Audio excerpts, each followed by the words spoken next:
Hey everybody. I want to welcome you guys to another great conversation that we're going to have today. For the last 3 weeks, I've been inviting Afro-Brazilians to speak on specific topics that I think an English-speaking audience should know about. And I'm so excited about our guest today because it is so timely.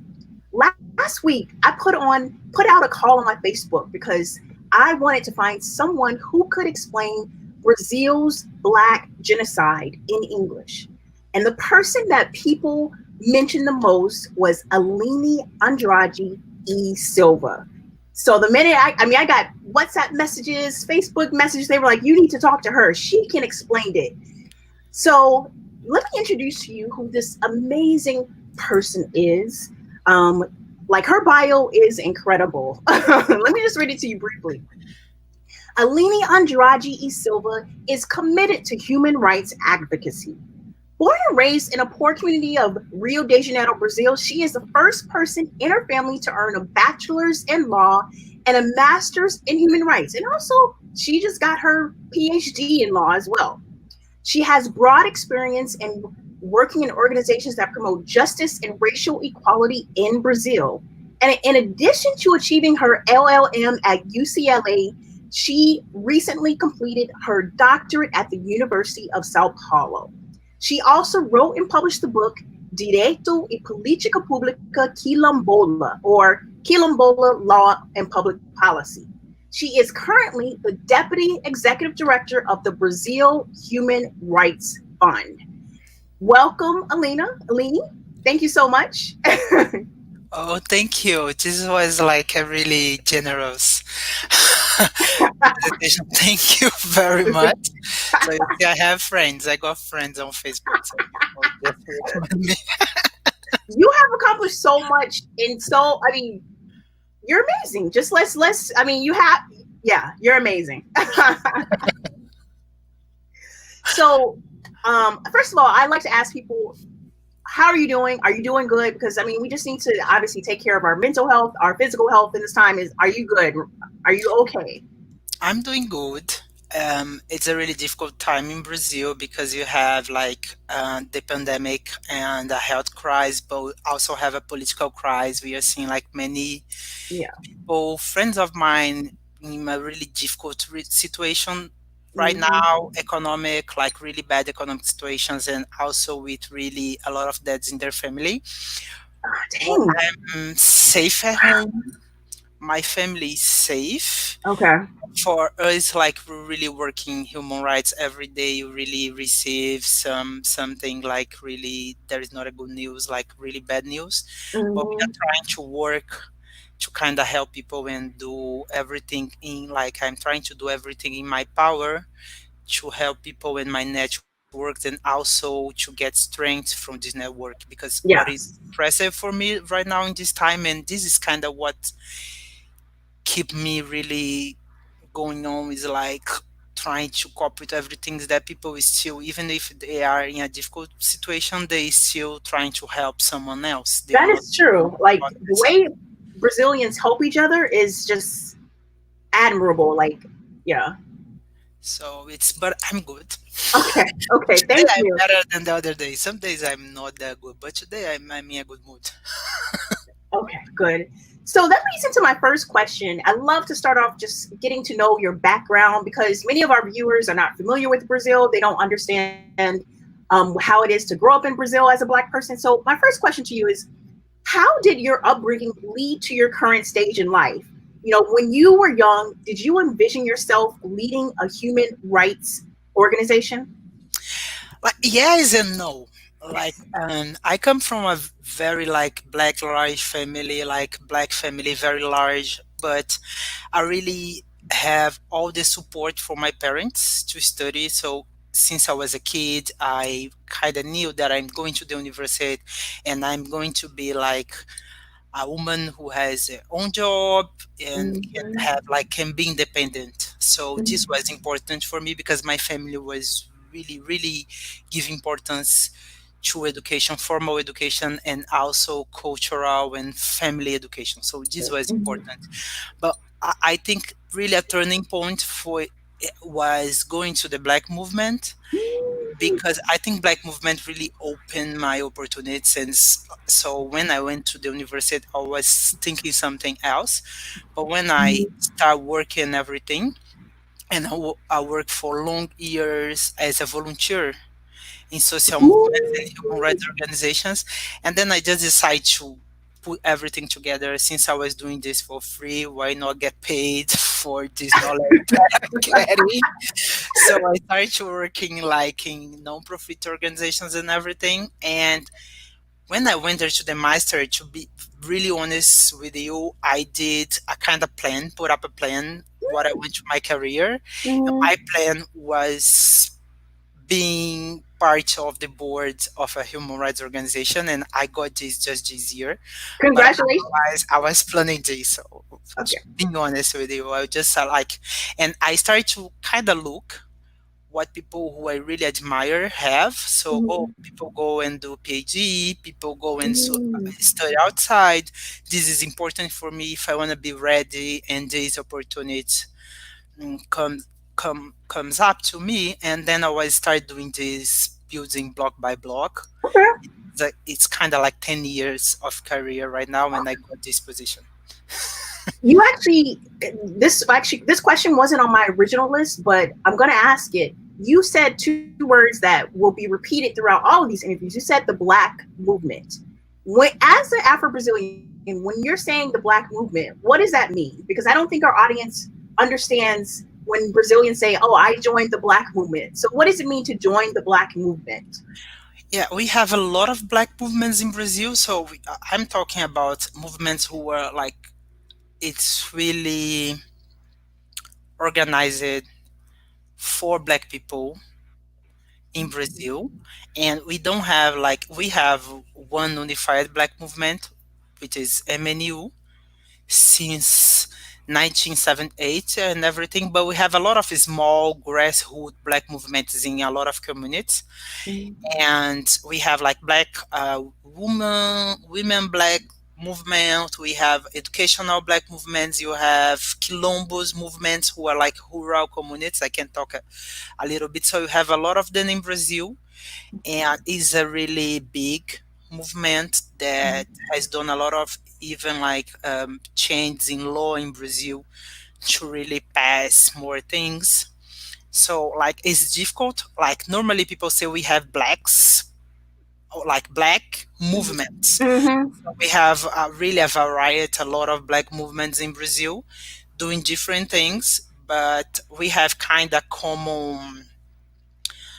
common baseline that is like to promote racial equality in Brazil, and to get more opportunities for Black people, since we are like the poorest, the most incarcerated in the society.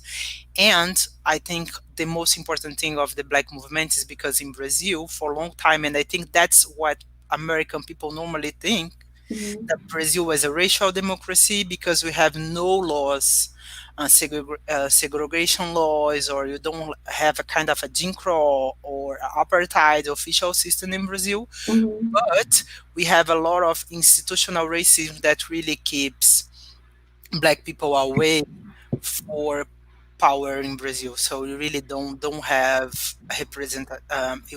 we really don't have seats. We don't have power, and we are not in the most important institutions. So people start to do this movement to challenge and confront racial democracy, and also to get affirmative actions, to pass a lot of laws, economic, social, educational laws, to really get Black people enter the place.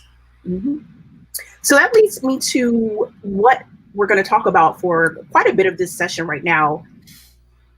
When I first got to Brazil as a journalist, that was about 5 years ago, one of the first words I learned in Portuguese was genocide negro, because people would mention this word, Black genocide, to me as if I understood it.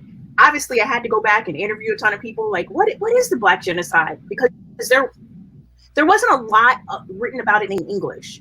So I would love if you could attempt to define for our audience who are not familiar with it, what is Brazil's Black genocide.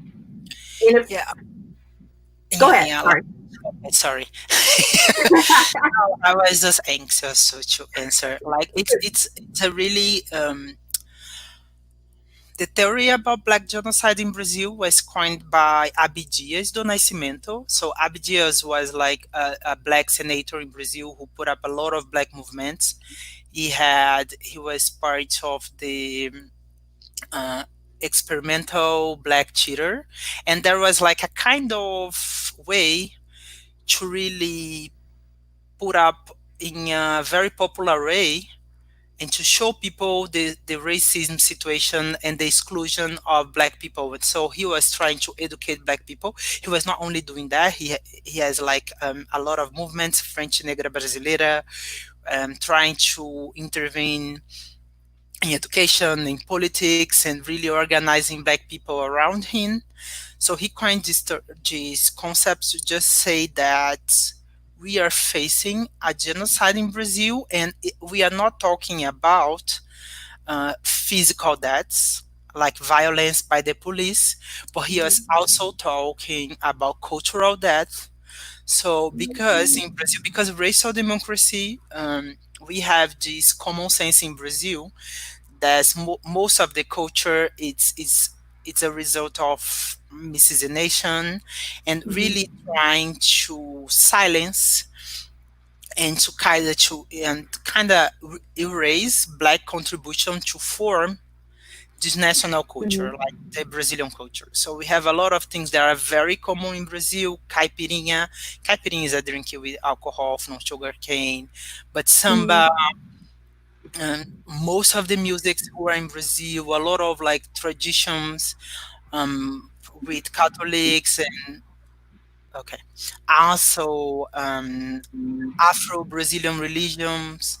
So when you are, they are really trying to talk about our culture Mhm. without talking about us as a community who has to be considered. So we have this, and we have something that now we have the name of epistemicide. There is this killing of the knowledge uh, Mm. built for black people in Brazil. So Mhm. because most of the black people are outside the university, people really don't give credits for what black people were saying. And it's What is this funny, word again? What is it called? The word it's you just. epistemicide.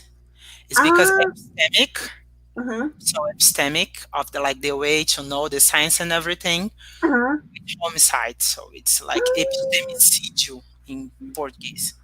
So this is so he was really talking about this, and this is not like this was a state attempt to really erase black participation and black knowledge of like out of the picture. So Mhm. they're really trying to put black people out of the picture in Brazil, saying that we Mhm. don't have black and white people in Brazil. Brazil is a mixed country. We don't have to consider the religions. Many people saying that Brazil has only one religion. There is like a Christian religion. That is not true. We have a lot of really Afro-Brazilian traditions.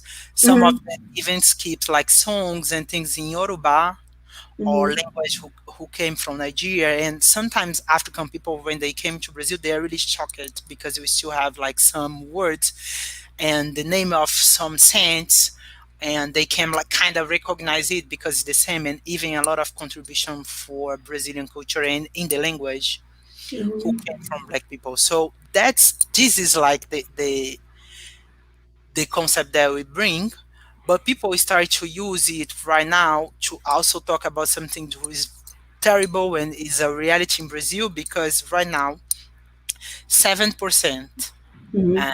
of people who are killed by police are black people in Brazil. We are the Mhm. majority. We are like Mhm. 54, almost 50. I think right now 56% of the population, Mhm. and but we really are overrepresented in deaths and incarceration. So we are also trying to prove that the systematic death of black population is not an event Mm-hmm. that was not endemic.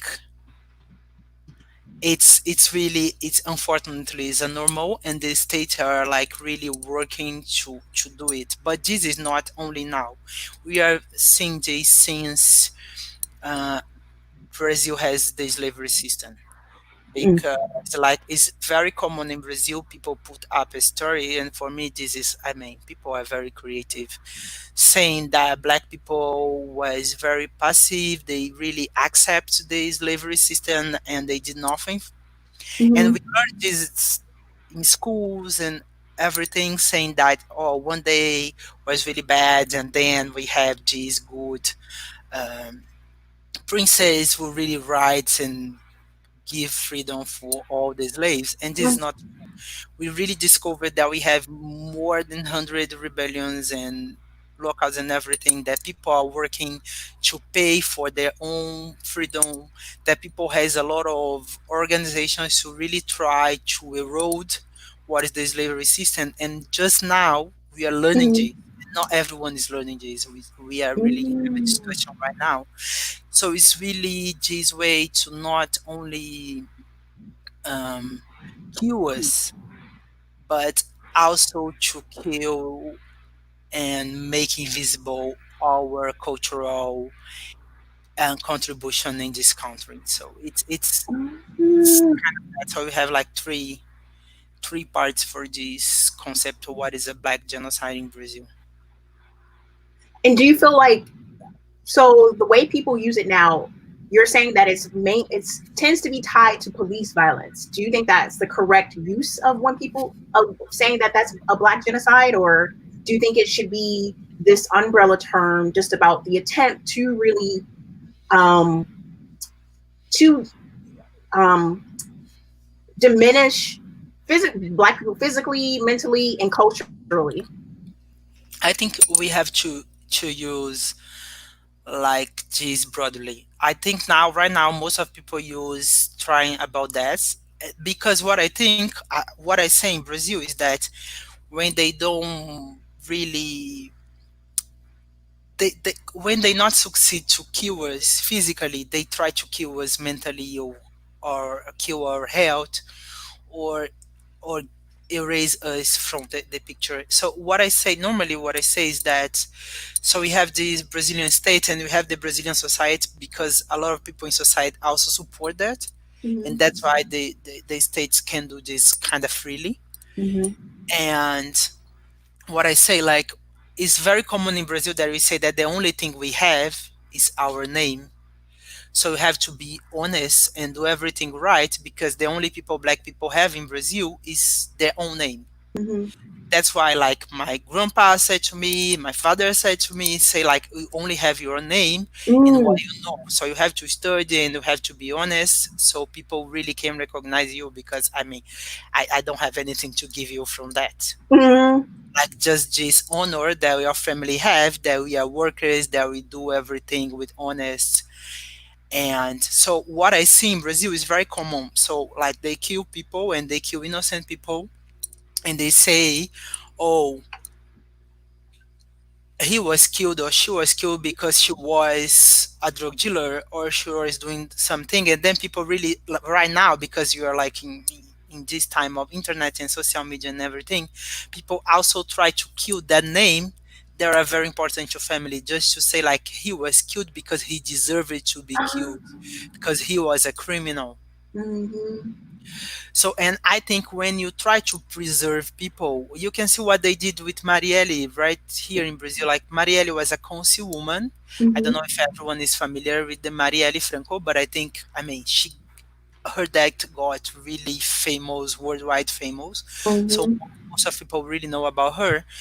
But so she was a councilwoman who entered university through affirmative actions, was like a scholarship actually, like got a scholarship, had amazing job, get a lot of, like, has a really impressive constituency, and I mean, Mm-hmm. get elected.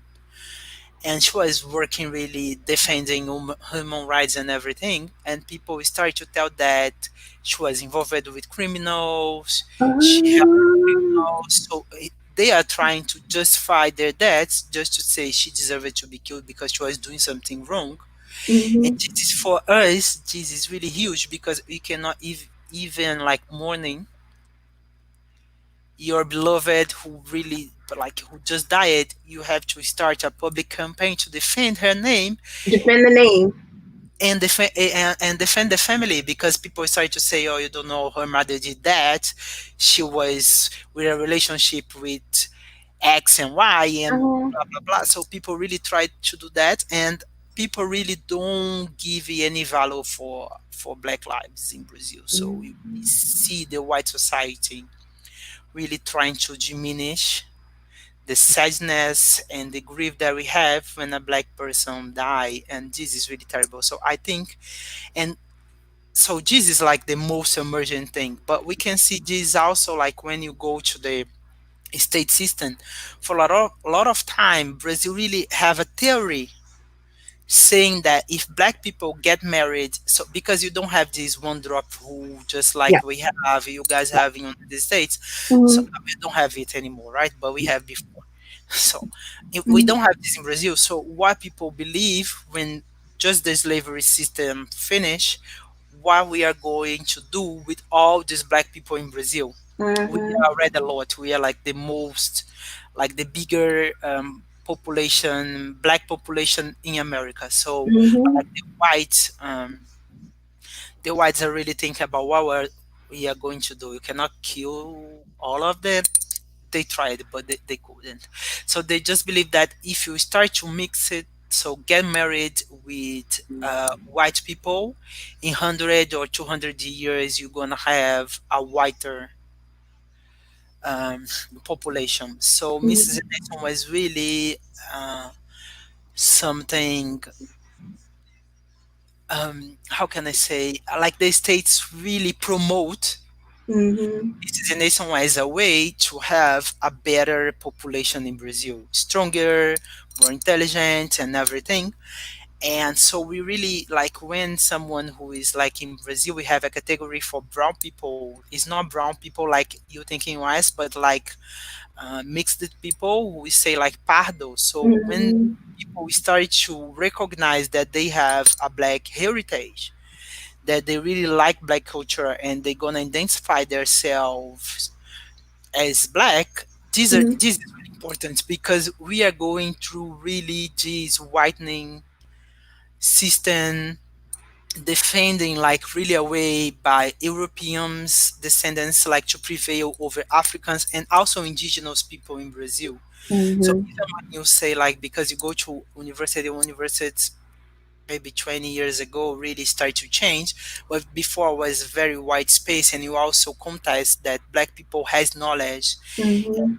bring black academics and black researchers and to really discuss is also really important because we are really eroding this system that say that we cannot give anything for this country, and it's the same system is the systems who kind of Mhm. police authorize police violence, saying like okay, we can be violent because they don't give nothing to this country, we don't need them. Mhm. But it's a way to kind of discuss that. So actually, sometimes I've heard people include miscegenation in this Black genocide as well, like the fact that Brazil, as a whole country, kind of encouraged people to diminish their Black blood over time. Do you consider that part, or does the Black movement consider that part of Black genocide as well? Yeah, I think it's not the miscegenation itself, but the ideology who came. Because I mean, people can love white people and black people. I mean, I'm not discussing that, but it's the expectancy of having like if I have the expectancy to have a white man Mm-hmm. just whitening my family, this is, I think for me this is a part of the genocide because we are really trying to erase all this culture that we have. So it's really different. Like because you can be biracial and say I'm biracial, I have this and this contribution for my family, and you are happy, and you are not trying to diminish Mm-hmm. black people because your mother or your grandma or your grandpa are white. Mm-hmm. But that is not what's happening in Brazil. You have this famous, very famous paint. Actually, Yes. do you want me to bring it up real quick? Yeah, I I know. do. You know, it's Yeah. everyone talk about that, but this is very famous in Brazil. I thought you asked me and I didn't. I just remember it now. There is like the redemption of Cam. I can Um. I can share if Oh, you you. already have it. Okay, great. Go ahead Yeah, and share it. have it.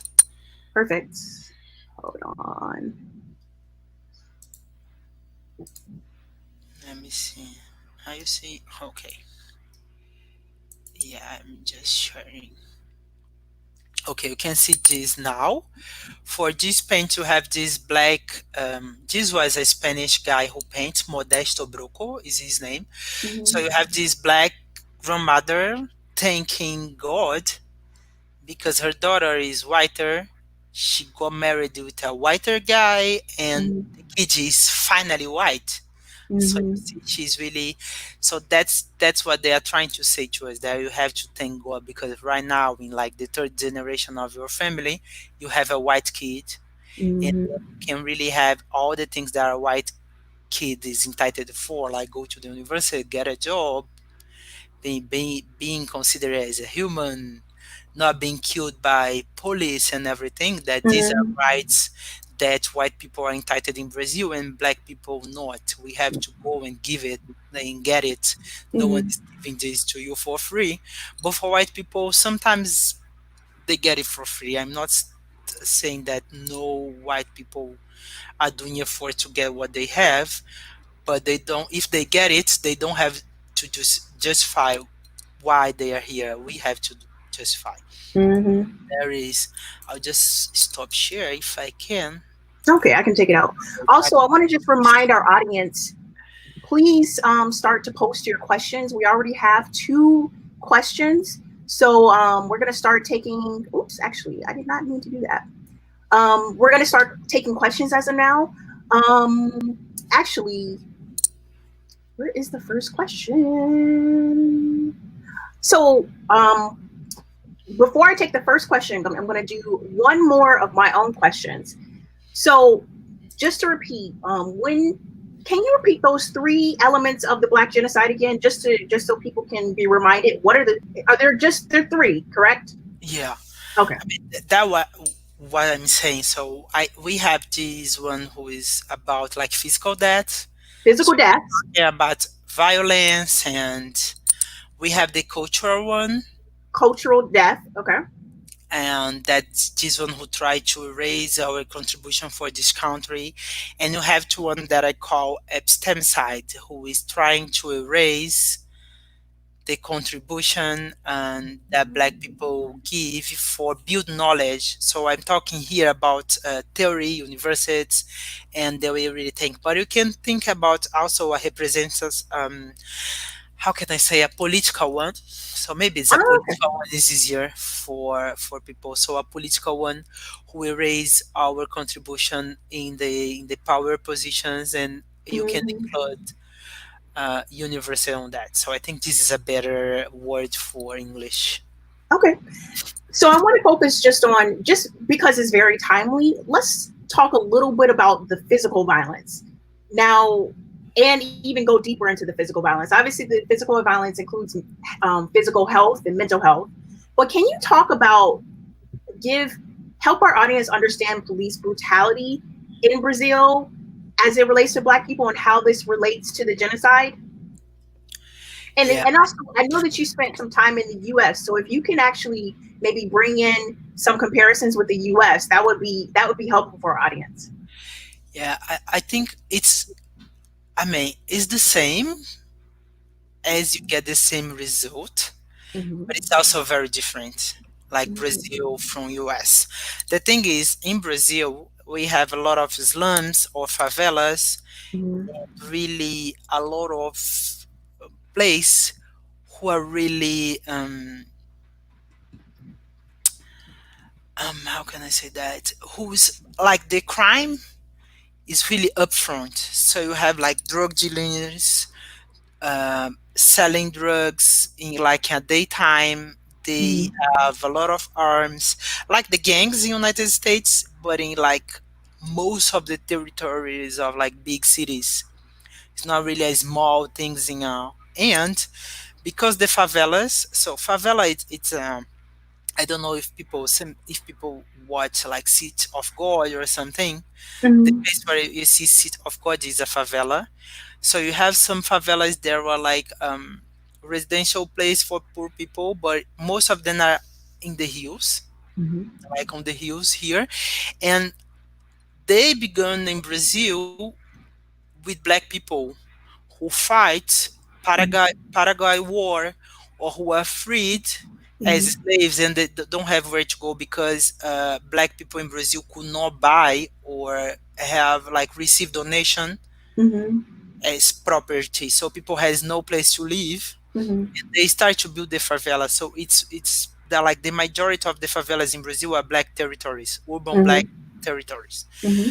So and like Brazilian police is very violent, and they enter this place saying that they are fighting drugs. So Brazil just did a war on drugs, Mm-hmm. like United States did, but they go over like they enter the territories and they enter like with like armed and really shooting like Mm-hmm. randomly, Mm-hmm. and a lot of innocent people get shoot because of that, and they kind of like the states give the then authority to do that, so you have like massive deaths in Brazil. And Mm-hmm. it's really brutal. And right now like in Rio, so you have the police entering the territories in a very Mm-hmm. violent way. We also have like this kind of war cars, really big, huge, whose name is Caveirão in Brazil, and they enter with that, and they start to like really shoot on people. And right now we also have like helicopters who are really trying to get people, so a lot of innocent people die. And you have Mm-hmm. the daily base violence of the police. Normally they really only stop black people, Mm-hmm. and most black men. Mm-hmm. So if the police are trying to do incursion, like to see what is happening in the territory, they really stop all the black men because they really presume all the black men are criminals. And they, I Mm-hmm. mean, it's not like the United States. No, I'm not saying like, I think United States. Um, I'm not saying that police is not violence, but I think Mm-hmm. it's less violent than here because you cannot really enter with like 100 policemen in a neighborhood or in a aggressive neighborhood, like without asking, just shooting. I think is because in Brazil it's like daily basis. You have really Mm-hmm. at any 23 minutes someone is killed in Brazil. It's, Mm-hmm. I'm talking with you now, almost like more two people are killed in Brazil. It's Mm-hmm. crazy.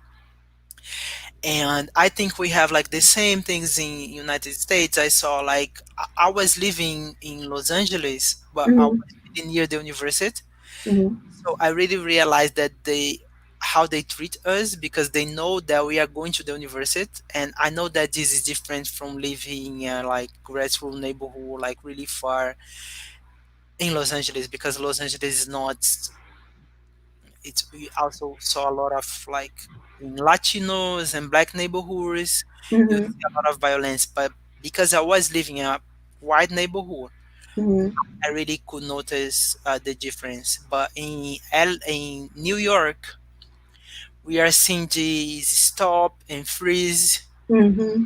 method of the police. And Brazil was like São Paulo, that's the states I live, is trying to use the same here, but they killed a lot of guys. And also because in Brazil, sometimes you can go to prison only with the testimony of the policeman.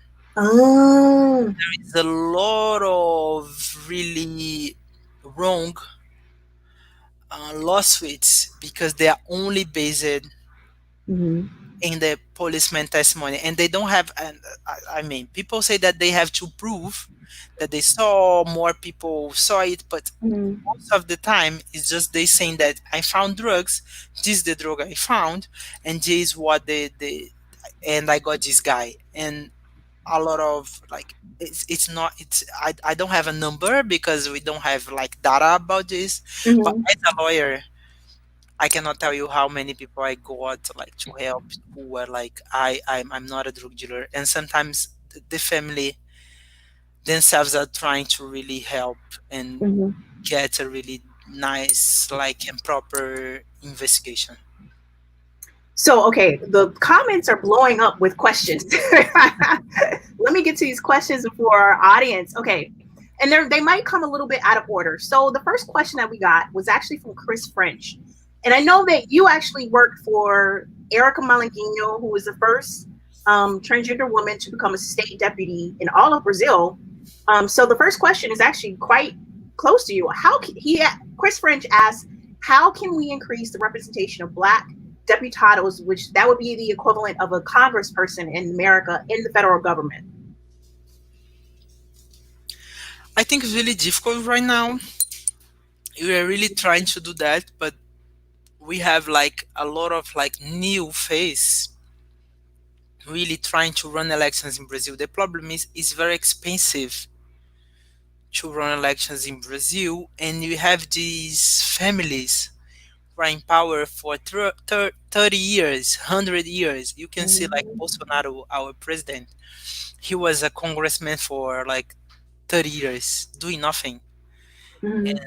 And really I think, and for me it's kind of sad to say that like black people don't vote in black people in Brazil. Yeah. And I cannot, I think I'm not able to explain that really. um, it's really difficult to get a black person elected in Brazil, but we are really trying to do it. We are trying to discuss like public funds so more people can really run elections. But the problem is right now we have a public fund, so people can get this public fund, but you have this party system who are really oligarchies in Brazil Mm-hmm. because they for I mean, you have to be affiliated in a party. You have to be member of a party to run elections, and because they have all this power, they really give less money for black people who are running elections. Mm-hmm. And we really don't, because when the party give you less money, you can put money from your own from your I mean own resource and everything. But the thing is we don't have the own resource, and it's crazy because the last elections in Brazil were the one who the most like the richest people really got in, because you have like Doria, who is like the governor of São Paulo here. He was like really rich, and he put his own money Mm-hmm. to really afford what you need for elections, because they're a really big country. So and because you have like 30 Mm-hmm.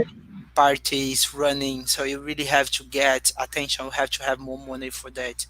So we are trying to work on that, like to really have more people. We have a new thing right now that people are trying to do collective, like it's a group. Mandato colectivo. Yeah. Okay. So we have a bancada ativista, who is like activists running to election. There are like 4 or 5 people. So through that we are getting more people in power, but it's kind of ridiculous if you think that we have 54% of the population. You are like less than 3% of the cities in the Congress, maybe less than 3%. It's really terrible. So, But I just want to get the opportunity to get a big shout out for Erica Malunguio. She was the first trans woman to be elected in São Paulo, and we have these reels. huge victory right now. Was very important, I think, for us Ah, as yes. Black to have a non-cis woman who is really working for advanced Black culture. Getting elected was a honor, really a honor work with her, and I learned a lot because I mean, even though I work with human rights, it's really different to work with a trans woman. She teach me, and I mean, she's very smart. She's bright, but she taught me a lot. It was really important. So our next question, and let us know. I'm going to be honest. We actually have a guest that I'm interviewing next week who is from Maranhão. But could you answer? Do you think you can answer this?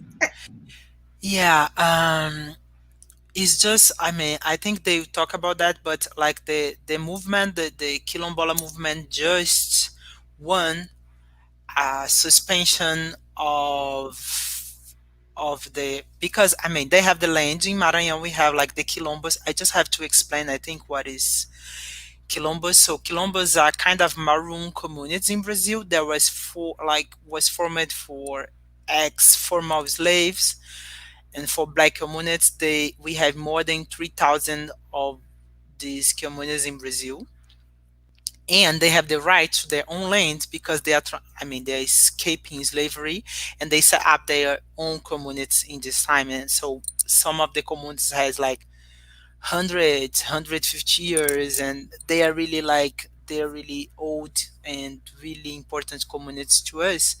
And but one of them is not one of them, they have like more than 400 families are in an area of Trump's interesting to do this space program. So they wanted to uh, start to do NSA work from there, and they are really saying that is their lands, and they don't have to give the land for the Brazilian government to put up the Trump's space program. It's a really difficult situation, and they were fighting to just they file a lawsuit and they won, and they still right now they're still in the territory, so they're still in their Quilombo, but Bolsonaro is still trying to fight against it and to really remove them for their lands and to put the space for. And this is difficult because when you talk about Quilombos you just say okay I have this land, so if you give me the other land is in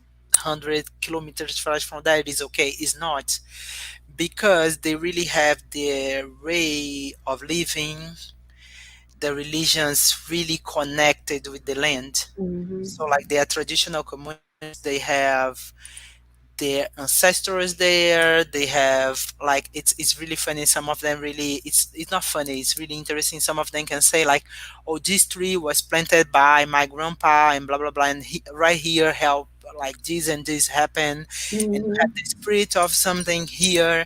They have a lot of really, and they have this huge history of surviving this like genocide that we just talked about, because I mean they are running from slavery, and they Mm-hmm. are apt to like they are able to set a community and to live like 150 years, and most of them without the states really knowing them.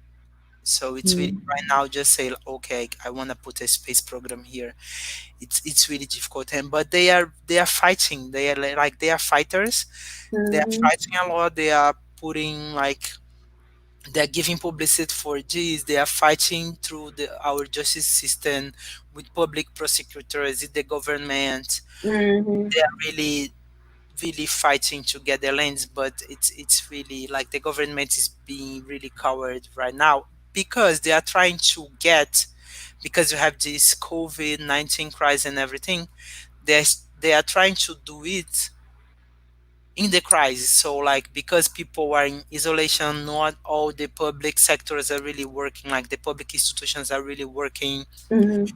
Most of the lawyers are like in quarantine and everything.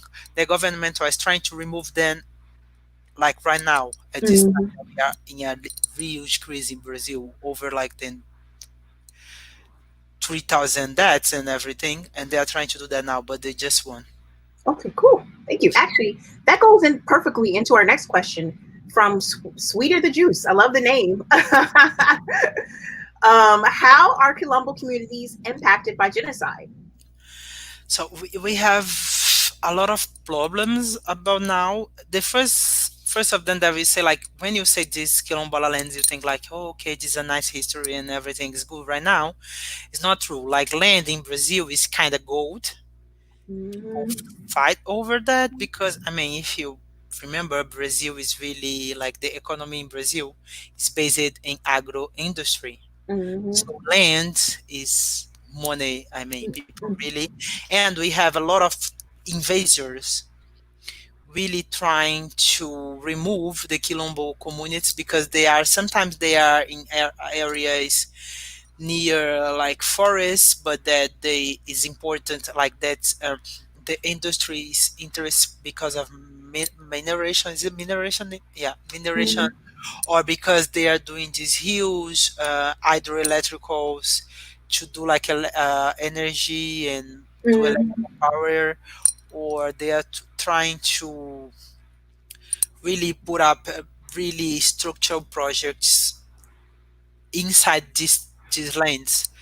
So what we are seeing that many of these invasors are trying to invade these communities because people are right now weaker, because they are facing Mm-hmm.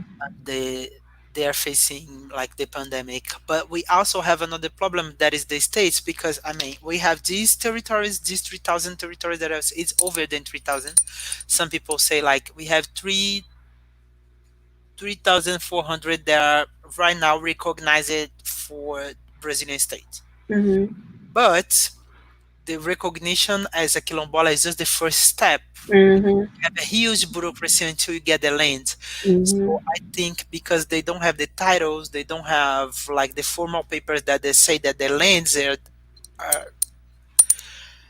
they are owners of their own land. We have a lot of violence through that. So you have a lot of land dispute, and really the investors really kill people over these land disputes. So I think they're still trying to do that, and also we don't have really a good health system Mm-hmm. in these communities. So really have a lack of structures because of course these people are not in easier place to get. They are running away from slavery, so they are really in far Mm-hmm. away communities in really like rural places in Brazil, so they don't have really a good infrastructure, and it's they are really suffering for that. Some of them has no schools, because we have like fundamental school when you get like literacy, like first years of school, but they don't have universities near them, they don't have hospital near them, so they're impacted for many ways. And right now, because also they cannot sell what they produce in the cities, because all the Oh cities, yeah, dang. so they I are never not, thought about it like that. Yeah. they are not getting the money they need. So it's a lot of, we have this economic like impact who is huge right now, but we also have this land dispute who is no small thing in Brazil. Just to give you like the picture, like Brazil was the country in Latin America who most killed human rights defenders last year. So people are really, and also because the government are really putting up like new rules for environmental. I never learned to say these words in English. Environment Yes. laws. A different word for me in English. I'm sorry, but they're really passing like laws who really kind of pollute the water and um, really invade the forest. So they are kind of facing genocide for all the sides, and this is not only for Quilombo communities, but also for indigenous people in Brazil. Unfortunately, they are facing the same situation. So I'm gonna take a break from our questions. Like the comments are blowing up, Alini. Everybody wants to ask you a question. So I want to know about your work. So what are you doing as an executive in a nonprofit, and a lawyer to fight against this Black genocide, which we now understand has three prongs, or maybe there specific prongs that you work on, or tell us about your work. Yeah, like in right now, like we are working through a emergence fund Mm-hmm. for copy like with COVID crisis. So we are really receiving proposals and kind of supporting grassroots movements, organizations, human rights defenders who really need help right now. Mm-hmm. So we like raising funds, raising money, connecting people, trying to understand what people need in Brazil and trying to help them. Of course, it's kind of sad because we receive like more than 2,000 Mm-hmm. proposals and you are able to help maybe 250 and everything. But I'm really happy right now because we had this first list that you could like support 98 grassroots movements, and I'm talking about people in favelas, indigenous peoples, quilombolas communities, and fishers, people who are really like poor and everything. Mm-hmm. We are doing a second list right now, and Brazil is huge. We have like it's not bigger than United States, but it's still big. It's a big country. 200 million people. 210 million people. So it's good to kind of help some people. You also our work is really connect these grassroots movements with sometimes big donors, and to make this money really go where people really need them, because sometimes people give donations and they don't give, and because also the big donors ask a lot of things that really small communities are not able to put up and do all the formalities and do all the paper, fill all the paper to get the money. So you're kind of trying to help them, but we also articulate movements, like help them to form networks and everything. As a lawyer, I do a lot of things. I really realized at the beginning I was working to really promote affirmative actions in Brazil. We have affirmative actions in Brazil. They are good law in Brazil. They are constitutional. We Mm-hmm. have in the university, in the public service, and I was also trying to promote this in the private sector. Like Mm-hmm. we talk about diversity and everything.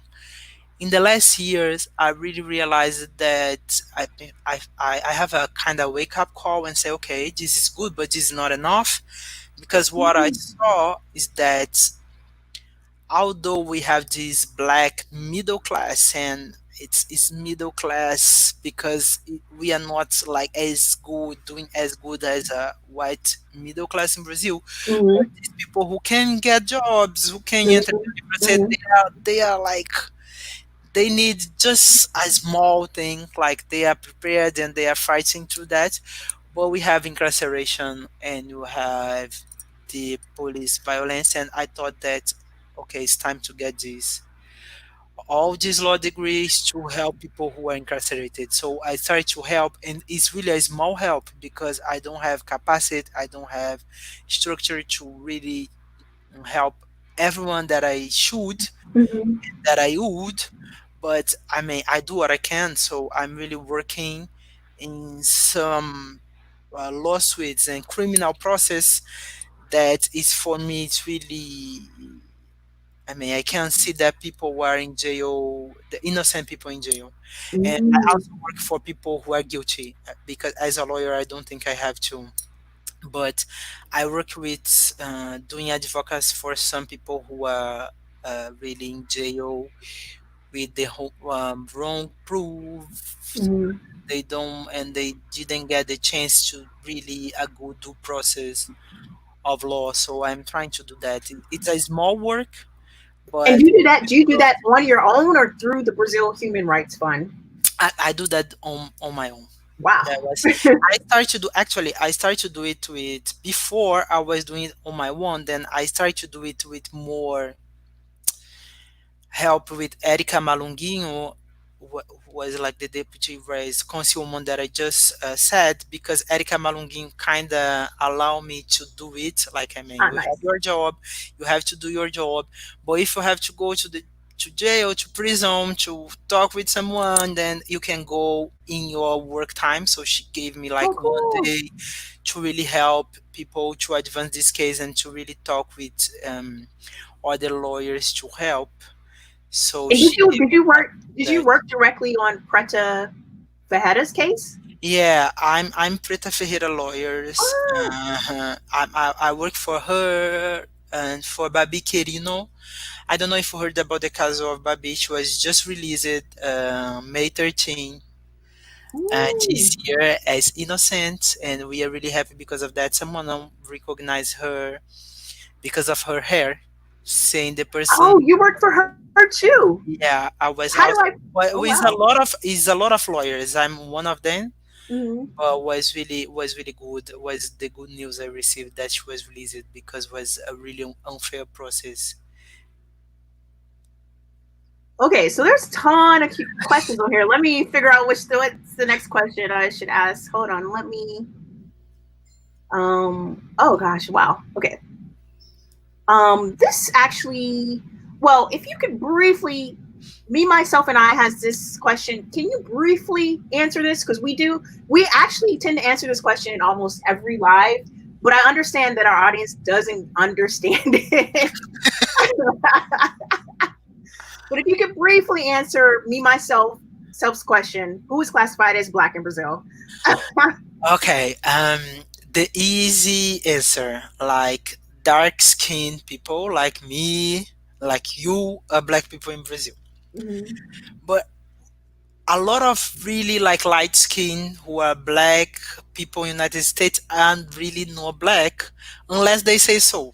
So, like Right Mariah now, Carey. Mariah Carey. Let's talk about no, Mariah she's Carey. not black in Brazil. No.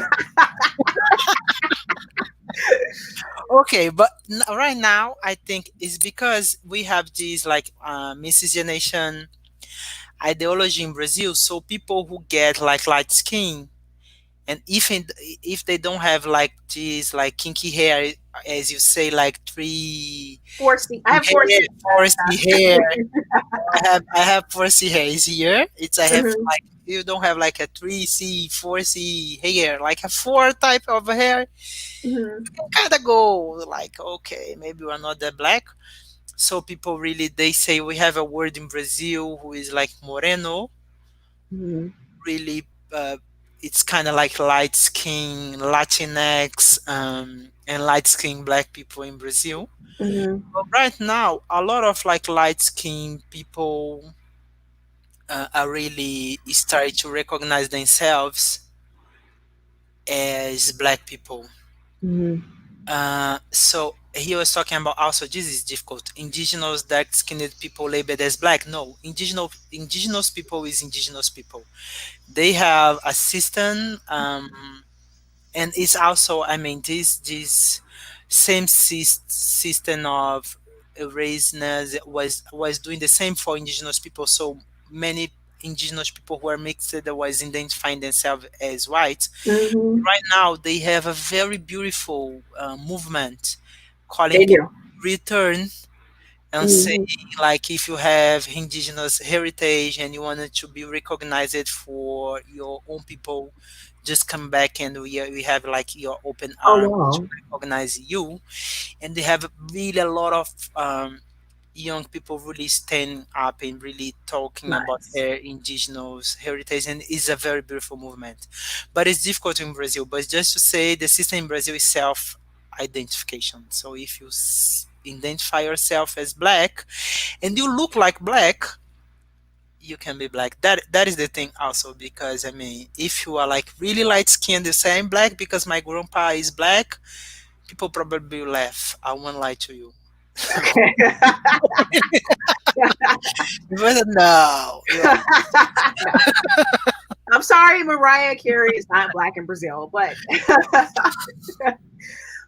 just actually, this is an interesting question. Yesterday, we actually had some two Black women professionals on, and then you're a Black woman professional as well. Chris French asked, I know many well-educated Black people and many young Black professionals. To what degree are opportunities for Black people different in the Northeast versus other areas of Brazil? I don't think there's different. I think you suffer like the same thing. What I can say that we have more jobs like in the south of Brazil, in the southeast of Brazil. I mean São Paulo right now because they have better jobs than Rio. But I mean, to being honest, as a black person, is difficult anywhere. Is not. I feel that I always like have this joke with my friends. It's not a joke. It's kind of sad actually. What I feel is that even if you get really well education, like you are well educated, got all these degrees, what I feel is that I'm running Mm-hmm. and like actually when it's really difficult I have to jump, I have to go pass under some obstacle and everything is really hard for me, and I see my white friends, dear friends, like really going in an elevator and say like hi to me, like we are going, we are coming near me, I'm waiting for you here, but it's so harder for us, it's really unbelievable. Mm-hmm. And even though like, and sometimes I really say like we don't have a lot of human rights organizations in Brazil who have a black women or black men in the board. Mm-hmm. Like I can count them, and I really other day Jurema Werneck, who is like executive director of Brazil Amnesty, just told me like that we are like, because I mean we have the executive directors from black organizations and they are black, but I'm talking Mm-hmm. about like white or mixed organizations. You really don't have black people really in the top, like in the board and everything. And she just said me like she just told me like that we are not a lot, right? We Mm-hmm. and it's good to work in Brazil fund because it's not a worldwide.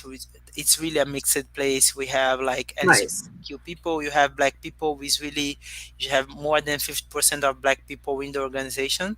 So I think that's also make possible to me become a executive director. But I think it's unbelievable. Also because Salvador is the place with more black people in Brazil. It's 80% of the population is black, and it's still difficult to then. Here in São Paulo, we are like Mm-hmm. 30%. It's also difficult. In Rio, the same thing. It's hard. So I'm going to ask one of my questions. You recently published a book called Direito e Política Pública Quilombola, which translates into Quilombola law and public policy. So first of all, can you explain the word? I mean, I think we've talked about it a little bit, but if you can give another definition of Quilombola, like why did you name your book Quilombola, Yeah. public law and policy? And then obviously, along with that, tell us what the book is about. I so I went to law school like I was in the master and I was really trying to study something who challenge what is common as law in Brazil. So what I was trying This is to the book, you say, guys. I'm yeah, just showing the book. Okay. I was trying to prove that because law in Brazil does not take in consideration race, Mm, race, we have a law who is not really suited for a Brazilian situation. So I was trying really to challenge a law who sell itself as neutral and mm, really not being part of the racism, structural racism that we have in Brazil.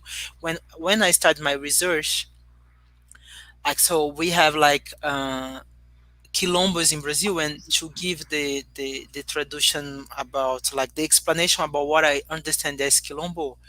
So like in Brazil, our constitution is from 1988, so it's a very new mm. constitution because it was the constitution when we started democratic system all over. Now we are losing it again, but anyway. Yeah. But before, when you are a democracy, we have this constitution, who is still good law, and this constitution said that Quilombo's community has the right to their own lands. Hmm. But law has no a concept or anything about what is Quilombo. So first they put in the law, and they was thinking that we have just one Quilombo in Brazil. But anthropologists just like the social science, most of the anthropology, people from anthropology start to do the research and really, and also the black communities are also organized, Mhm. and we start to see like, oh my God, now it's 2000, now it's 3000, now it's almost 4000. Mhm. So we realize that we have 4000, almost 4000 communities in Brazil who has not their rights for the lands because they are not recognized for law. Mhm. Start to really to you have to, okay, what is Quilombo? Like black people from Quilombo know what is a Quilombo, but law Mhm. don't. Mhm. So we talk about Quilombo communities. We have like it's complex. So, but what you say that is Quilombo are communities formed Mhm. by slaves Mhm. running from the slavery system. So they organized themselves and they are trying to resist the slavery in Brazil. So they formed like communities to really survive without being sold or, or being like as a slavery or work or have to work as a slavery. So they really get really far from the cities in Brazil. Mhm. Also have other communities who are formed at the end of the slavery system, from people who really like, okay, now I'm free. They say didn't give anything. I don't have land. I cannot go to school. I don't have a job because I'm black. They are not giving the jobs for myself because when the slavery system in Brazil finished, they start to open the gates for European people to try to whiten the country because they don't want to give the jobs and everything for Mhm. this because they don't want the blacks to be the majority in the country. So the states are trying to bring Europeans to really Mhm. get a whitener population. So they are just give lands and jobs for white Mhm. people who are coming from Europe and everything. So they start to form these communities, and then now that his name that's Quilombo. Quilombo is an African name from Congo, and they start to form this community, and they survive all those years, Mhm. 130 years. Mhm. They have families, they have traditional history. Most of them are horror, are not like written histories, but they really know like their, and they have special traditions. So we start right now to recognize them, and that's why I thought this is not. And it's funny because my grandma was raised as a slave until she was 17 in Brazil, and I And when re- you say that, what do you mean? Because obviously slavery technically ended in 1888. So what when you say yeah, she was raised as a slave, what does that mean? because she was in a white farm work since she was 4 years old, Mhm.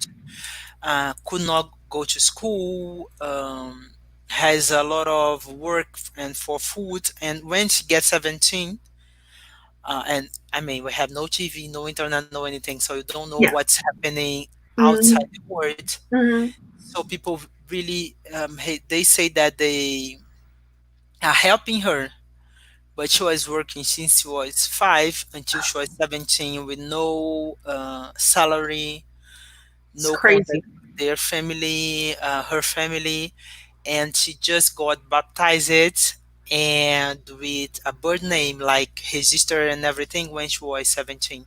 And she Mm. left the farmer and started live their life, and she realized, my grandma was from Minas. She realized that there is some black people who work as a field worker and then get paid for that. So she's get married and escape with her husband to Rio de Janeiro, and it's Mm. when my family kind of started. But she was raised like a slave, really. Um, Even like she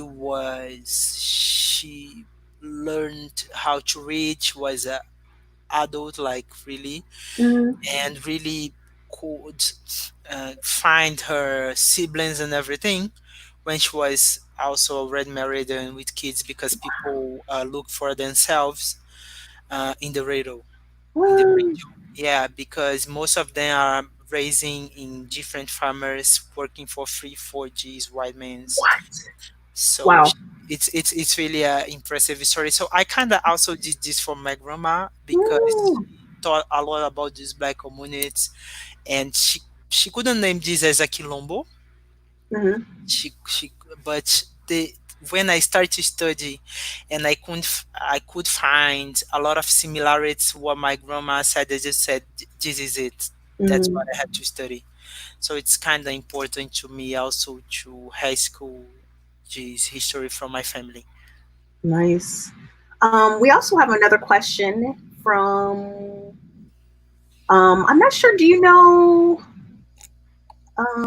Oh gosh, where is her question? Zakia Carr. She's an American who spent at least she lived in Sao Paulo for 4 years at the end of the 90s and the beginning of 2000s. And so her question is, do you believe there's space for a black party? Is there a majority that might support this? Now I actually have written about this. I think there was a party 3 years ago. I can't oh my gosh, what's the name of it? I forgot the name that they actually gave to the party, but there was like a brief movement, a 6 month movement where people there was the potential to have a black party, but it hasn't progressed any further. So what do you think, Alini? Do you think there is potential for a black I party? hope so. I really hope so. That's what I'm really looking for. But actually, you have one in Rio who is still doing things to get What is it called? the Actually, strangely enough, if you Google black political party in Brazil, my article does come up. okay. And the second one is one in Minas that I heard about it. This is like União Popular. It's like UP. Uh, I've never heard of that. it's really a black party, but they are putting things What is like it called again? this, União Popular. I think it's that the name. União Popular. The one that I wrote about was called Frenchie Favela Negra. That's what I wrote about 3 years ago. Okay, they are trying to do one like favela. There is not all black, but it's the majority of black. But there is this. I don't know if it's União Popular or Unidade Popular. I really have to check, but it's a black party, and they are trying to organize this. But I don't know if the majority could support this. But I think if the black organized movement support this is enough.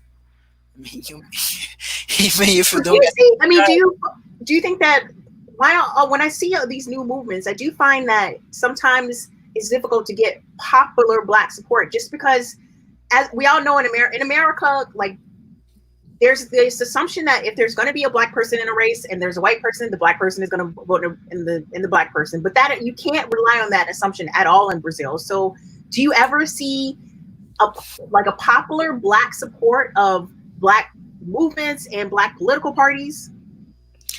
Yeah, no. I think most of the black, really like popular like celebrities, they have they have a lot of strings attached. They cannot do this because they have a lot of contracts with people who don't support them if they really talk politics. But we have like these great news. I mean, I'm seeing a lot of people talking about racism, talking about Mm-hmm. like in the like most popular channels in Brazil, in the TV, in the radio, and the internet, and everything. So I think we are not there yet, and it's always be late, Mm-hmm. but it's better than ever. I think you get this to this point, but we are not there yet. Okay. So I want to start wrapping down because we have had Alini here for an hour and 15 minutes, and she showed up 15 minutes before it started. So she's already given us an hour and 30 minutes of her time. We did get a great question here about how is COVID economically impacting Brazil's favelas communities from Sam I Am. And you talked about supporting some grassroots community organizations. So you probably know firsthand how it's affecting favela communities.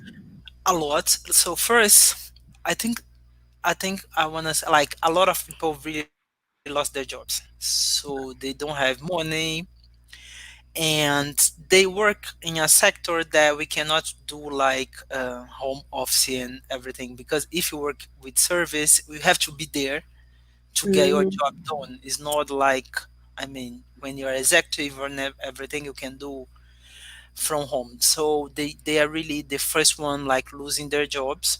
Mhm. And we have like the government put emergency help. There is like 600 reais for people who lost their jobs. 600 reais is about right now about $150 is, but 600 reais is not enough money in Brazil. It's not enough Mhm. in the United States, and it's helping people, but it's really not enough. So Mhm. I think we have a lot of people. Some communities has no water, like Mhm. drinkable water. Um, Mhm. the houses are very small with many people who is really impossible to get a social Social isolation. It's possible to isolation. stay in your house. Yeah. If you are in your house, we already like you have a lot of people, and Mhm. if someone gets sick, it's really difficult to get like social isolation because we have no space. Mhm. And also, I think on top of that, we have a government who are doing police operations right now. So Mhm. we Especially in Rio. Oh my gosh, it's yeah, crazy. they are doing like operations right now. Just enter the communities, entering favelas with really huge um, guns and everything, and they are like armament, really have, and really we have like in the last 10 days, three black people killed in their house Mhm. doing social isolation because of the police. So we really have a lot of problems. I mean, some of favelas are really like neighborhoods. They have a better structures, but a lot of them really don't have. But we have also nice movements who are trying to help, like Kufa in Rio, Mhm. Afro here. We're really trying to get like food, uh, healthcare, and everything because also we have if you get sick right now we have no place to put it. We will have no you don't have like the right equipment to really help people. So it's really Mhm. we don't have the structure for that. It's really sad. It's really sad Yeah. the situation right now. And also like the government is really diminishing the real numbers of Yeah. COVID here. So we really don't know. They say like Yes. 2,000. Some people say five times more. Wow. So we really don't know. So I'm going to ask my last question. We do have a couple of more questions. If we have time, we'll get to them, but we might have to wrap up soon. Sorry, you guys. So my last question, I noticed you spent 1 year getting an LLM at University of California in Los Angeles. I would love to know, how did your 1 year in law school in America impact your view of America and just potentially, if it did, change your worldview? Yeah, I have to say that my experience in America was different because I chose it very specifically because I went to critical race theory department, so I really And work with that's with you studied with, I'm sorry, I can't remember her name. The woman who came up with intersectionality. What was her name? Shaw. Yes. So she was my professor, Sherry's Harris.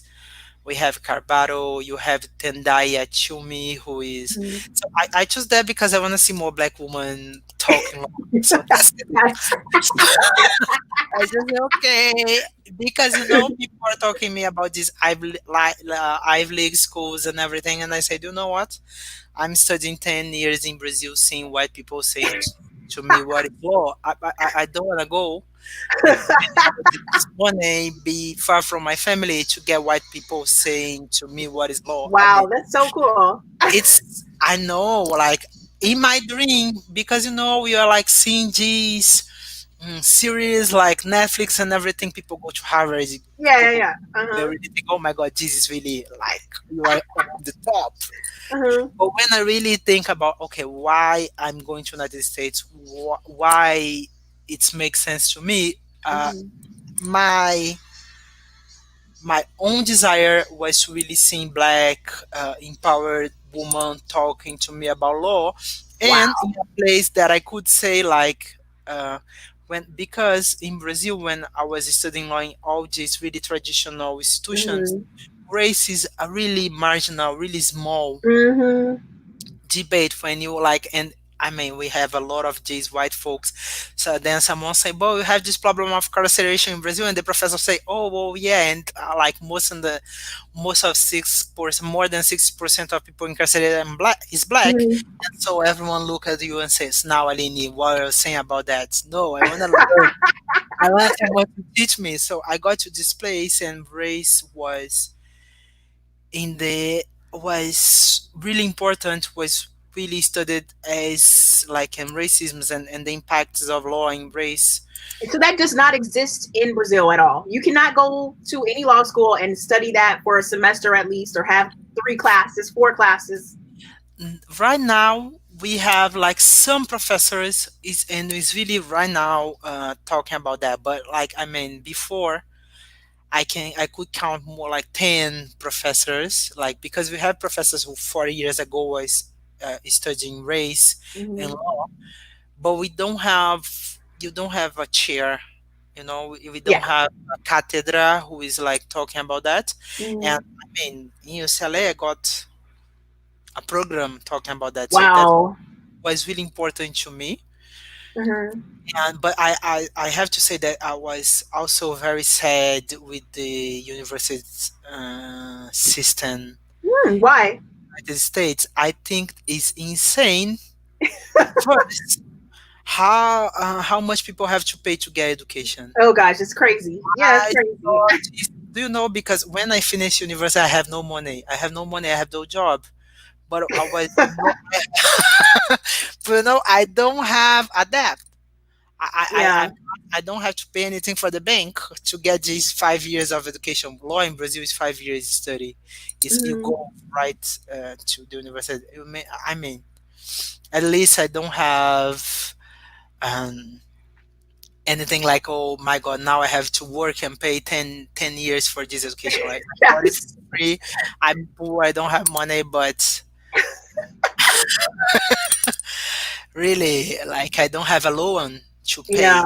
pay. I thought Mhm. because, and I think because of this system that people get huge loans to study, has really a system that people has to excel. They have to be at the 10% of the class. They have to be the Mhm. top 10. They have to be the top 4 because they have Mhm. to got a good job, and so they pay their loans. And I think, and I mean people are still great because people really try to survive and thrive, even if they have these huge loans. But I think this system, and you have this curve to give grades for people. I mean in Brazil, if all your class is amazing and you want to give A for everyone, you can just do that. You cannot do it in the States Mhm. because you put people on curve. And I mean Mhm. half or 20% of the class has to be on the top down of the, this Yeah. is crazy. We don't have this in Brazil. So I think if you go to university is not only a place to get a degree, but it's also to collaborate. And Yeah. I think the system in the United States with the meritocracy, with the loans, with the price, it makes difficult to people collaborate. People still try do it, but I think the Mm. system is not. It's very It leads to competitive. more of a competitive system where Yeah, people are trying it's to get. I can see that. Yeah. it's very competitive and it's very heavy. I mean, they are kids. Some of them are kids. It's very heavy for the. Okay, I'm so sorry for you. You have to go this thing. I hope you have to like. It's normal. People be like until 2 a.m. at the library, and people like it's really normal. I was there also because I mean, you gotta do what I have to do. If I was there, I have to do the thing. But Yeah. I don't think this is really a good system. It's very competitive, and is I think, and it's the law. I mean, United States is rich. They can give education for people for free. They can give like half of the That's more, like true. double of the money that they really give for the students. Make no sense, really. So rich country make people like really have these huge loans. So I'm just going to ask one last question because we have had you forever. Like you have educated us. We learned so much today. Level Robinson asks, do you help with wage inequality in Brazil, and what's being proposed to help impoverished blacks with wage increases? Yeah, I do work with that. I mean, right now, not directly, because when that is the thing. When you get as executive director at everything, you really think. So I go to the favelas. No, we are doing like the paper job. You have to go to the meetings. You have to file. It's not the same thing. Yeah. But I think like the black movements are really trying to do it through like education, trying to really pass affirmative actions, and this is it's really a huge difference in Brazil. I have to say, I enter university as a affirmative action student, and my brother did the same. My brother is an engineer. I have the kind of, my father was has a university degree, but it's really changed my family. And I'm seeing a lot of like families really changing and get better wage, because the people went to the university, or they can go to the public service, because in Brazil public service pays well if you have a university degree and everything. So, and also trying to talk to like the private sector to really get diversity as a value, as an important value, and to really get more black people in important positions. But I say that we have really unbelievable increase in the last 15 years, but I think we have more like 50, 100 years to go Yeah. to really get equality here. Hmm. Okay. Whoa. Oh my gosh. We have had you for a long time. I gotta let you go and eat and rest. You're working from like probably 7 a.m. until 9 p.m. doing lives every day. I just want to thank you so much. Like I said, if you guys this video will be available on the YouTube for people to come and watch and reference. Thank you so much, Allyne, for your time and patience in explaining everything. I just thank you. It was amazing. Oh, thank you very much for this. I thank you for being generous with my English. It's not my first language, so we try to do our best, but it's still not the same as Portuguese, as you know. But I'm really happy with the questions of the audience. I think was really like really important and interesting questions that make me like think about a lot of things and the challenges and we still have in Brazil. So thank you very much for that. It was really a good time to Thank you. spend, and I hope to see you soon. Okay. See you. Be safe, be healthy, stay inside. Okay. Okay. Bye. Bye.